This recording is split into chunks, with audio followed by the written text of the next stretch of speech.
Today on Talk Jeju, we're talking about the island's professional soccer team, Jeju United.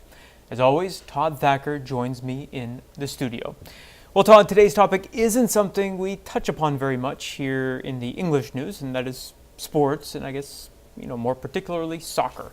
Right, but to be fair, there's only one professional sports team on the island, which is Jeju United Football Club. So, on the average day, news day, you wouldn't see a whole deluge of sports news, perhaps. Take it. But, the reason that I thought we would talk about Jeju United today is that in the last few weeks we've seen a lot of changes, actually. For one, of course, the K-League Classic wrapped up, and now we've heard that United's coach of 5 years, Bach he has decided to move on, and a new coach has been announced, so there's a lot been going on. Now, Bach arguably had quite a positive influence on the team over the past few years, and he's also kind of an interesting character in his own right. Why is he stepping down? Well, in fact, the 53-year-old coach had one more year left on his contract, but earlier this month, he reportedly told the club's president that he was stepping down for, quote, health reasons. And he also had expressed a desire to return to teaching soccer at Jeju University on the mainland. So I guess many people kind of view this as a loss for Jeju United.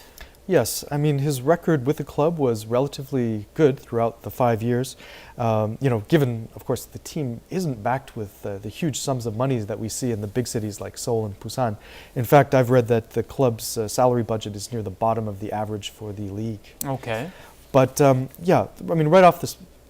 start off, I guess I would like to say that Bach came to Jeju in 2009, and actually you might remember that at that point, Jeju United was really at the bottom of the league. But then just 1 year later, he turned it around and amazingly took the club to the final against Seoul. Right, and that was a very dramatic and successful season for the team. He won the Coach of the Year award, and Captain Kim Moon-jung was chosen the league's MVP.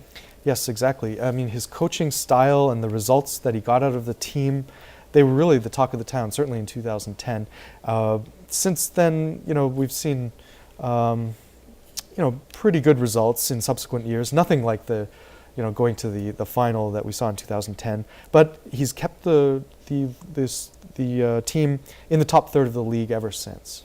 So didn't his coaching style incorporate some kind of, Jeju-style themes? Yeah, that's a good point. And in fact, it is interesting. He said in previous media interviews that he was always looking to instill in the Jeju United what he called a fast, solid, and beautiful game.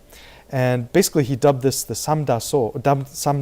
Mm-hmm. And this draws upon the Jeju's three plenties, which are wind, stones, and women. Mm-hmm. So basically, he was wanting his team to play with what he called the speed of the wind, mm-hmm. With a rock-solid organization and the attractiveness in their play similar to that of a beautiful woman. Well, I really don't know how to respond to that. But so this season, I guess, wrapped up at the end of November with the team finishing in 5th place. That's right, and it wasn't too shabby overall. I mean, he has always shown an amazing dedication to the team, and obviously the team reciprocated. He's also a character. I mean, in the last few months, he dressed up at one point as a 3-star general for one match to lead the team on to victory. Right. And another time he actually came out in a full tuxedo and he conducted a rendition of the United's cheering song. So I understand that in media interviews, he always emphasized working to improve not only the club's ranking, but also its popularity. It was one of his criticisms of the K-League in general, I guess, that it wasn't lively enough and that there were not enough good, I guess we would say, dramatic performances. That's right. And it seems to have worked out because, for example, according to the club stats, this year the team saw an average of about 7,200 home spectators per match. Okay. And that was up from 6,400 the year before. So, and I should add that their home stadium is Jeju World Cup Stadium, and that's in Seogwipo. Right, and so I guess those numbers, shouldn't be considered too bad, given the smaller population down there and the, fairly considerable drive of about 40 minutes from Jeju City.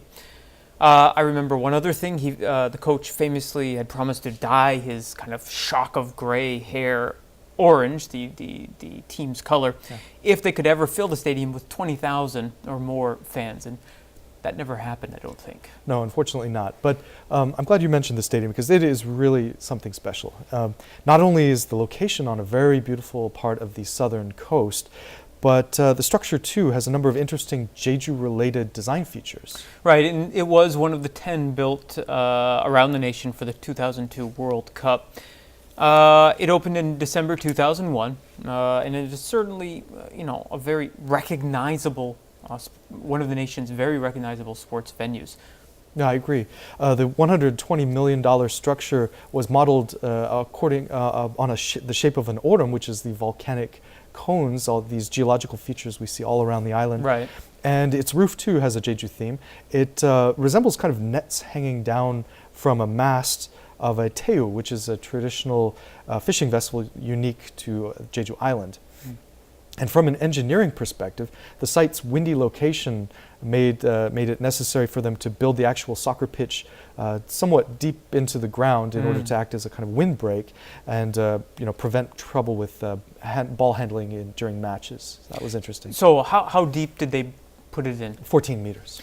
And what about the club's history? I guess they've had quite a few different venues and names over the years. I mean, before they got to Jeju. Yeah, that's right. I mean, it first formed in 1982, and the name at that point was Yukong Kokkiri FC, and that was one of a number of clubs based in Seoul. Then in 1995, the K-League tried to move some of these clubs out of this metropolitan Seoul, and so they moved slightly south to Bucheon, and they renamed to Bucheon Yukong, and then a few years after that, it was Bucheon SK.